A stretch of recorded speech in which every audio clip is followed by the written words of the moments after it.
Hey les amis, c'est Greg, votre coach confiance en tout temps, expert en communication au sein du couple, gestion émotionnelle, développement personnel et confiance en soi. J'espère que vous allez bien. Nous sommes le lundi 6 mars 2023. J'espère que vous avez passé une bonne semaine. Si ce n'est pas le cas, vous inquiétez pas, après la pluie, il y a toujours le beau temps. Aujourd'hui, je vais vous parler du pervers narcissique, vous donner quelques signes, quel est son attrait spécifique et comment surtout le repérer et se sortir d'une situation compliquée avec ce type de personnalité.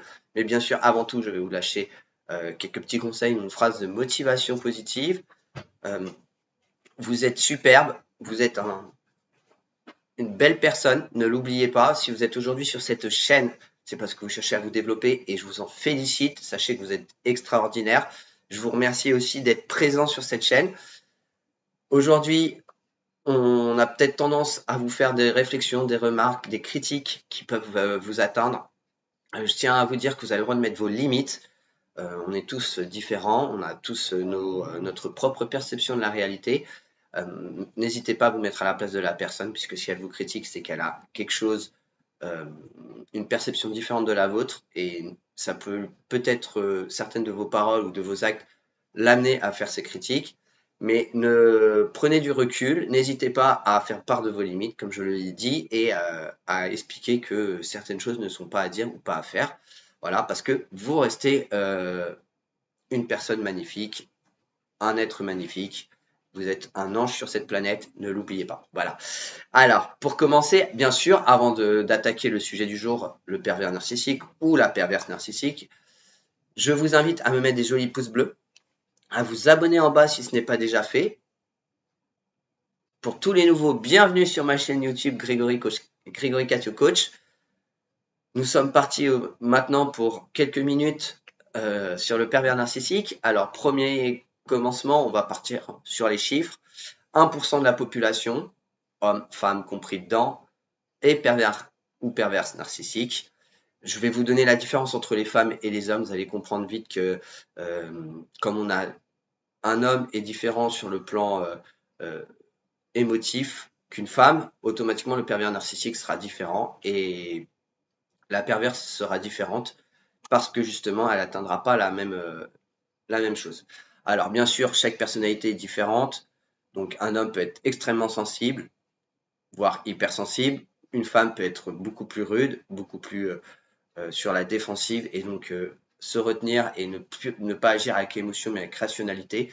Donc ne prenez pas tout. On a des cas spécifiques, c'est scientifiquement prouvé que c'est une moyenne, mais rien n'est gravé. Tout le monde est différent, c'est ce qui fait la beauté de ce monde. Alors, le pervers narcissique ou la perverse narcissique, le premier attrait que vous allez pouvoir découvrir chez cette personne, c'est l'égocentrisme. Alors, attention, je tiens à faire une différence entre l'égoïsme et l'égocentrique. L'égoïsme, c'est quelqu'un qui va penser à soi, mais qui ne dépassera pas les limites de l'autre, c'est-à-dire qui saura respecter ses libertés, ses convictions, ses opinions, mais qui tiendra à ses opinions à lui, donc autant à l'autre qu'à lui. Tandis que l'égocentrique, on n'aura rien à faire de l'autre, sera prêt même à tout faire pour lui, quitte à faire souffrir l'autre. Donc je vous invite à vérifier ça si vous vous sentez dans une situation où vous souffrez par rapport à l'ego de l'autre, c'est que vous êtes peut-être dans un schéma de relation toxique avec un pervers ou une perverse narcissique. Mais attention, je tiens à le dire, vous avez des comportements affectifs type évitant qui peut vous faire souffrir mais qui ne souhaite pas vous faire souffrir. Donc là, on parle d'égoïsme et non d'égocentrisme. Mais il se peut que dans les actes ou les paroles, vous ayez tendance à vous poser des questions. Alors, qui dit question dit problème. Donc s'il y a un problème, je vous invite à le résoudre. Le pervers narcissique ou la perverse narcissique a donc un ego démesuré. Vous allez déjà avoir quelques phrases comme je suis bon dans tout ce que je fais. C'est-à-dire qu'ils n'ont aucun échec dans leur vie, que ce soit professionnel, amical, familial ou sentimental. Il n'y a jamais d'échec. Ils quittent toujours leur partenaire, ce qui n'est pas toujours le cas, bien sûr. Faites bien la différence entre que le pervers ou la perverse narcissique ment énormément. Donc, je vous invite à observer le langage corporel face aux paroles. Vous allez avoir quelques signes. Donc là, sur le coup, je vous ferai une petite vidéo sur le langage non verbal et le langage verbal. Vous allez comprendre que l'on peut repérer par quelques signes un mensonge. Bien sûr, encore une fois, ce n'est pas une science infuse, mais ça a été analysé pendant des dizaines d'années par des centaines, voire des milliers de psychologues, de coachs ou de thérapeutes ou autres, ou de professeurs pour le langage corporel. Il est souvent et régulièrement utilisé aujourd'hui dans le marketing, que ce soit pour vendre à un client, mais que ce soit aussi à la télé. Vous allez voir les présentateurs tenir un certain langage, un acteur, etc. Et donc, il va sans dire que le pervers narcissique pourrait avoir comme métier acteur ou politicien, parce que c'est un très bon menteur. Il saura utiliser toutes les techniques de manipulation euh, possibles pour atteindre votre confiance en vous. C'est son objectif. Parce qu'à partir du moment où vous n'avez pas confiance en vous, vous souffrez et il se nourrit de cette souffrance. Alors, le pervers narcissique, on parle de l'homme, va souvent souffler le chaud et le froid, va souvent vous dire que vous êtes, et vous avez peut-être entendu cela de la part de la bouche d'une relation ex ou actuelle, tu n'es rien sans moi, tu es nul, je suis meilleur que toi. Je suis désolé, mais en fait, on commet tous des erreurs. C'est de ces erreurs qu'on en tire des leçons. Donc, même si vous avez raté quelque chose, fin de compte, prenez du recul sur ce que vous avez raté, voyez qu'il y a automatiquement du positif dans du négatif, tirez-en le positif, dites-vous que c'est ça que ça vous a amené et que ça vous aide à vous développer aujourd'hui sur le plan professionnel, amical, sentimental ou personnel, en l'occurrence sur le développement intérieur. Donc voilà, la perverse narcissique, elle va jouer sur ses atouts, car comme on sait, l'homme euh, est attiré par pense autrement que la femme, elle va être plus sur le rationnel, va être moins sur l'émotivité, mais pour séduire, va utiliser l'émotivité et la femme va utiliser ses atouts séduction, que ce soit son affection, sa bienveillance dans le terme spirituel, mais que ce soit aussi physique, a tendance à bien s'habiller, bien s'apprêter. Voilà. Alors, comment repérer une femme perverse narcissique? Premièrement, elle va certainement vous attaquer, vous les hommes, sur euh, vos compétences sexuelles. Premier truc, parce que ça touche vachement l'ego masculin. Et donc, du coup, va certainement vous attaquer là-dessus. Donc, t'es nul au pieu, t'as une petite truc, etc., etc. N'en faites rien. Elle dit ça sur le moment, ou elle a connu mieux, ou etc., etc. En fait, si elle est avec vous, si elle couche avec vous, c'est que vous avez automatiquement un peu de succès. Sinon, pas d'intérêt de coucher avec vous, plutôt vous rejeter. Alors, elle a tendance des fois à vous dire qu'elle est trop fatiguée, qu'elle veut pas faire, etc. Dans certains cas, bien sûr, certaines femmes non perverses narcissiques sont trop fatiguées, ça va sans dire. Il faut s'occuper des enfants, travailler, faire le ménage, faire la cuisine, etc. Et si bien sûr vous aidez pas dans les tâches ménagères, ça amène plus de fatigue. Mais en général, si vous êtes amoureux l'un de l'autre et si vous êtes sur deux personnalités équilibrées, l'attirance physique se fera automatiquement de la part de l'un comme de l'autre. Ça n'ira pas que dans un sens. À partir du moment où ça va dans un sens, dites-vous qu'il y a un problème. Certainement, vous vous posez déjà des questions pourquoi ça va que dans un sens. Et dans ces cas-là, je vous invite donc à communiquer avec votre partenaire. Toujours, comme je le dis, pour ce genre de sujet, dans un lieu euh, adapté ou que vous aurez choisi, un environnement que vous aurez choisi pour en parler afin d'ancrer ce type de conversation dans cet environnement et de ne pas laisser ce type de sujet amener des émotions négatives dans un lieu de vie positif. Voilà. Alors, bien sûr, voilà, vous savez ça. Vous allez peut-être avoir une perverse narcissique manipulatrice qui va vous demander de faire des crédits, de lui acheter ci, de lui acheter ça. Elle vous attaquera aussi sur le fait de, que vous n'êtes pas bon dans tel ou tel domaine, que vous ne servez à rien. Bref, autant le pervers que la perverse utilisera ça pour mieux vous faire culpabiliser d'une situation soi-disant de votre faute. Vous aurez aussi cette impression que cette personne vous dira qu'elle est tout le temps victime de vos agissements ou de vos paroles. Hum, T'es pas assez gentil avec moi, t'es pas assez gentil avec moi, euh, tu, tu manques de compassion envers moi, tu ne me soutiens pas assez, même si c'est pas le cas, en l'occurrence, puisque vous êtes présent certainement dans sa vie et vous n'aimez pas le voir ou la voir souffrir. Il aura tendance ou elle aura tendance à vous exprimer une certaine souffrance qui n'existe pas, peut-être pas, mais qui l'aura désiré pour mieux vous manipuler, pour mieux atteindre vos émotions et donc votre confiance en vous. Donc, à partir de là, si vous avez tous ces questionnements et surtout toutes ces sensations, ces doutes par rapport à la personne, vous pouvez vous dire déjà qu'il y a un souci et que vous êtes certainement tombé sur un pervers ou une perverse narcissique.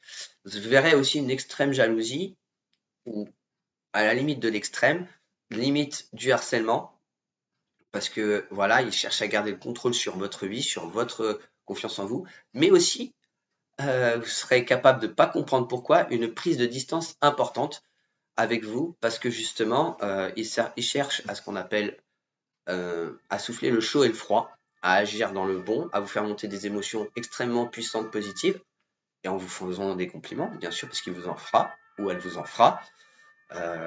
Pour l'homme, ça va être tu es la plus belle, tu es la femme de ma vie, j'ai envie de construire avec toi, j'ai envie de fonder une famille. En l'occurrence, pour une femme, ça va être plus ou moins la même chose. Je voudrais que tu sois le père de mes enfants, phrase que j'ai déjà entendue moi-même à titre personnel de la part d'une perverse narcissique. Il se peut aussi, et là, émotion extrêmement négative, qui vous impose un choix. C'est moi ou eux, que ce soit famille ou amis. Dans l'amour rend aveugle, comme on dit, l'adage le dit, vous seriez capable de choisir lui ou elle et de vous isoler. Donc il cherchera bien sûr à vous isoler. Bah oui, parce que si vous isole, vous serez plus à même d'être sous son contrôle, sous sa coupe, parce que vous ne verrez que par lui, que pour lui, ou que par elle en l'occurrence. Euh, vous interdira de sortir avec vos amis, vous interdira de parler à d'autres hommes pour les femmes, à d'autres femmes pour les hommes. Euh, tout ça, ça va être du contrôle pour voilà. Et vous allez être frustré, vous sentir mal, vous sentir en souffrance, et c'est tout à fait ce qui est recherché. Alors, comment se sortir un petit peu de cette chose? Alors, premièrement, j'entends régulièrement de la part des coachs qu'un pervers ou une perverse narcissique ne peut pas changer. Je suis pas tout à fait d'accord avec ce principe-là, parce qu'en fait, tout être humain peut changer. En l'occurrence, il ne changera pas avec vous, sachez-le, parce que voilà, c'est clair, c'est net et précis. Parce que pour qu'il change avec vous, il faut que vous deveniez vous-même perverse ou pervers narcissique, et je ne vous le souhaite pas, parce que vous allez être confronté entre euh, votre vous-même, vos valeurs et qui vous êtes, et le rôle que vous allez devoir jouer entre pervers et perverse narcissique, et ça peut mener à un conflit psychologique et spirituel extrêmement fort, et vous mettre dans une situation euh, de, de mise en question extrêmement compliquée. Donc, oui, le pervers ou la perverse narcissique peut changer sous condition qu'il tombe lui-même ou elle-même sur un pervers ou une perverse narcissique. Euh, pour comprendre la situation, pour qu'il passe de quelqu'un qui n'a pas d'empathie à quelqu'un qui a de l'empathie, parce qu'un pervers ou une perverse narcissique n'a pas d'empathie, ne sait pas se mettre à votre place et ressentir les choses qu'il pourrait faire et les émotions. Il va s'appliquer ses propres émotions. Sachez aussi que le pervers ou la perverse narcissique a un manque de confiance en soi, et certainement, et c'est dû en général ce type de mentalité à une éducation, à une blessure du passé, dans l'enfance, qui l'ont mené à être pervers ou perverse narcissique. Excusez-moi. Donc, tout ça, vous pouvez hélas ne rien faire, parce que quand on est en couple avec quelqu'un de ce type-là, le seul moyen pour que cette personne change avec vous, c'est de savoir qu'il l'est. Alors, je vous dis ça parce que on est tous un petit peu pervers ou perverses narcissiques. Voilà, c'est normal. On n'est pas parfait. On est des êtres humains, et des fois, on a des actes ou des paroles qui s'avèrent négatifs pour l'autre et qui se rapprochent de la perversion. Mais on ne vit pas avec, et on sait se mettre à la place, et on sait prendre du recul, on sait analyser ce qu'on a pu faire et ce qu'on a pu dire. Sinon, on ne serait pas sur cette chaîne, et je ne serais pas là pour vous donner mes conseils et ma vision de ce type de profil. Mais à l'inverse, le perverse, lui, ne se mettra pas à votre place. Et pour qu'il se mette un jour à votre place, il faut qu'en fait, il subisse les foudres d'une autre personne. Donc, dans ces cas-là, je vous invite à prendre de la distance, à en parler à une personne de votre entourage, et pourquoi pas aller voir un coach, un thérapeute, un psy qui va être là pour vous écouter, mais aussi pour vous changer votre perception de votre relation, ou du moins vous aider à changer votre perception afin de justement pouvoir avoir tous les éléments qui vous permettent de prendre une décision de rester ou non avec cette personne. Pour ma part, je ne porte aucun jugement si vous souhaitez rester avec cette personne, mais sachez que vous allez partir sur une vie compliquée avec ce pervers. Vous allez souffrir, vous allez vous remettre régulièrement en question, et je ne vous le souhaite pas parce que on se remet déjà suffisamment en question, à part en dehors de ça, qu'on n'a pas besoin d'une personne pour nous remettre en question. Le pervers ou la perverse narcissique, bien sûr, en étant égocentrique, va se permettre de vous juger sur le moindre chose, serait capable voilà, de vous dire que vous êtes incapable, donc jouera le bourreau en quelque sorte, un coup la victime, un coup le bourreau, et vous serez là à ne pas comprendre qu'est-ce qui se passe. Je vous invite aussi à faire une analyse sur vos anciennes relations, parce que je pense que vous n'êtes pas tout le temps tombé sur des pervers ou des perverses narcissiques, du moins je l'espère. On répète régulièrement les schémas lorsqu'on ne résout pas ces problèmes affectifs soi-même, mais je pense que voilà. Et je vous invite donc à faire une comparaison avec vos ex-relations, à voir comment étaient les autres, parce qu'il se peut que vous ayez eu une ex-relation qui se soit super bien passée, mais pour des raisons qui vous concernent, ça n'a pas marché. Et là, vous êtes tombé donc sur ce pervers ou cette perverse narcissique, et de voir la comparaison et de vous dire, est-ce que je mérite vraiment ça? Est-ce que l'autre s'est vraiment comporté comme ça par rapport à cette personne? En faisant l'analyse, vous allez comprendre peut-être que ça ne suit pas tout à fait ce que vous recherchez dans une relation. Enfin, un deuxième exercice, mettez votre relation type, celle que vous désirez avoir avec la personnalité que vous désirez avoir en face de vous. On ne peut pas avoir tout ce qu'on veut. C'est-à-dire que sur la personnalité, vous souhaitez peut-être quelqu'un de curieux, d'aventurier, euh, de très extraverti, etc., intelligent, avec de belles finances, etc. Et bah, on ne peut pas tout avoir. Il se peut que vous tombiez sur les 4 premiers sans avoir les belles finances ou autres. Et ça s'appelle faire des compromis. Mais en l'occurrence, déjà, vous aurez un type, et s'il correspond à 4 sur 5 valeurs que vous désirez, je pense que vous êtes sur une bonne voie. Enfin, n'oubliez pas, dans une relation, à partir du moment où il y a un questionnement, il y a un problème. Si vous ne résolvez pas ce problème, et moi j'en ai fait la meilleure expérience à titre personnel, à me poser énormément de questions sans jamais les poser à ma partenaire ou ex-partenaire en l'occurrence, et j'aurais dû le faire parce que du coup j'aurais pu résoudre le problème, et peut-être, je dis bien peut-être, on ne sait pas comment l'avenir est fait et on n'est pas visionnaire, du moins on n'est pas voyant, mais peut-être que j'aurais pu améliorer notre relation et aujourd'hui nous serions peut-être encore ensemble, ce qui n'est pas le cas. Bref, donc je vous invite fortement à partir du moment où vous avez un questionnement de résoudre cette question.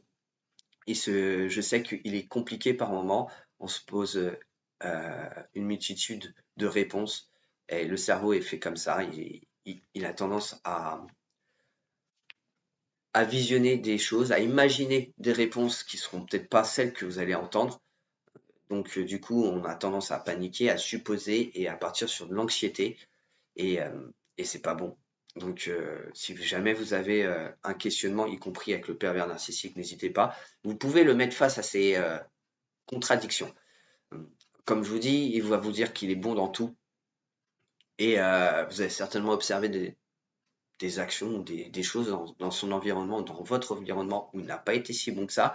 Je vous invite à le mettre là-dessus. Vous verrez qu'il aura une réaction disproportionnée et voire changer de sujet, histoire de ne pas répondre.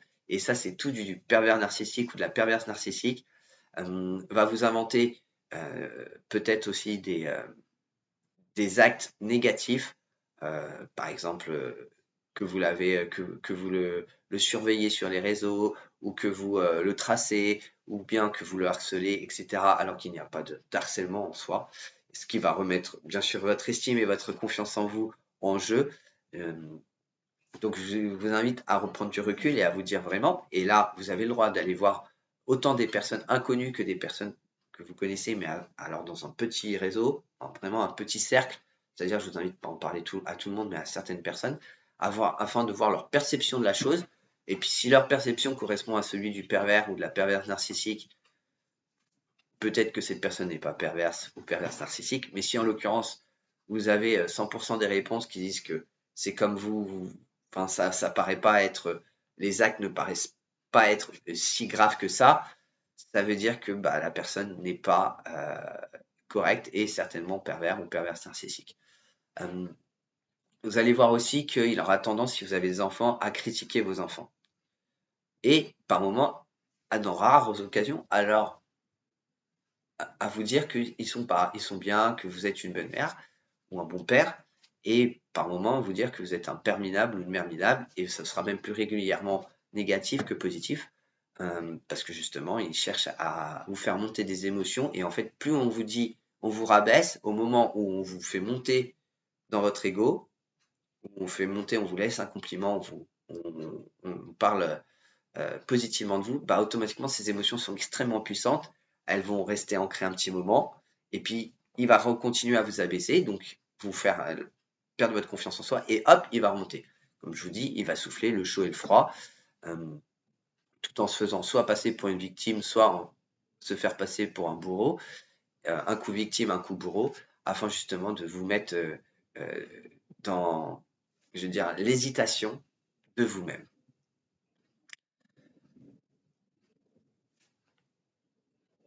J'ai fait un tour à peu près sur les signes principaux. Vous en avez énormément.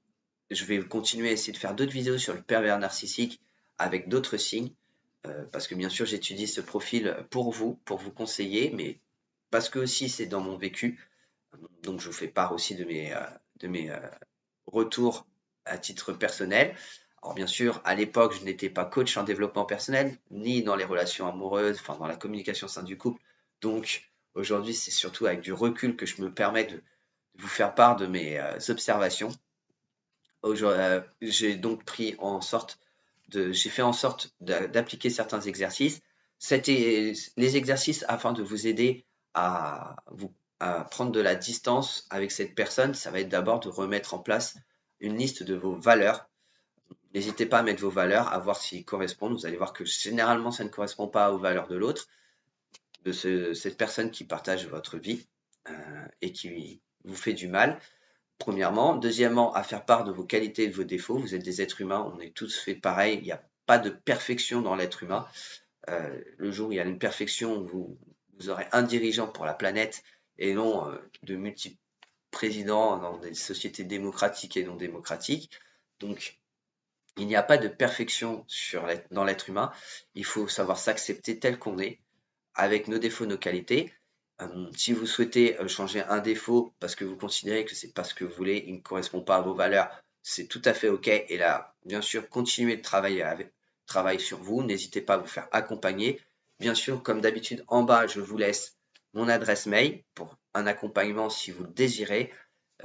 N'oubliez pas de me mettre des jolis pouces bleus si vous avez aimé cette vidéo. Lâchez vos commentaires si vous considérez que il y a des choses à améliorer dans mes vidéos, dans ma présentation, si cela vous a aidé ou non.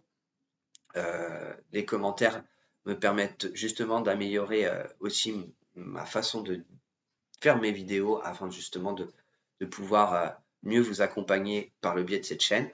Et je vous souhaite encore une fois une très très belle semaine. Je vous dis à la semaine prochaine pour une future vidéo. Bye les amis.